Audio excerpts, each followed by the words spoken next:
बिस्मिल्लाहिर्रहमानिर्रहीम अस्सलामुअलैकुम और मैं हूं आपकी मेजबान सुंबल सिया। नजर डालते हैं अब तक की अहम तरीन खबरों पर। पेशावर सैयद ताहिर शाह डॉक्टरी एक मुअज़्ज़िज़ पेशा और खिदमत खल्क है, लेकिन डॉक्टरों को इंसानियत की खिदमत के जज्बे से सरशार होना चाहिए।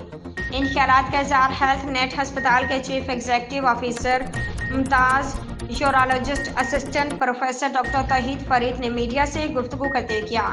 उन्होंने कहा कि आजकल डॉक्टरों के मुतालिक ये माइंड सेट बना हुआ है कि ये मरीजों को लूटते हैं, लेकिन ऐसा नहीं है। चंद लोग हैं जो इस शोबे को बदनाम कर रहे हैं, लेकिन बाकी तमाम डॉक्टर्स मरीजों की खिदमत में लगे हुए हैं। उन्होंने कहा कि हमारी बीमारी के इलाज के लिए मरीजों को एक मुस्तैद डॉक्टर के पास जाना चाहिए। इसके अलावा डॉक्टर मरीज को जो अद्वियात और परहेज तजवीज़ करे वो इसे पूरी करनी चाहिए, क्योंकि डॉक्टरों का काम तो मरीज का इलाज करना है। शिफा तो अल्लाह के हाथ में है, इसलिए मरीज को बीमारी की सूरत में तमाम एहतियाती तदाबीर पर अमल करना चाहिए।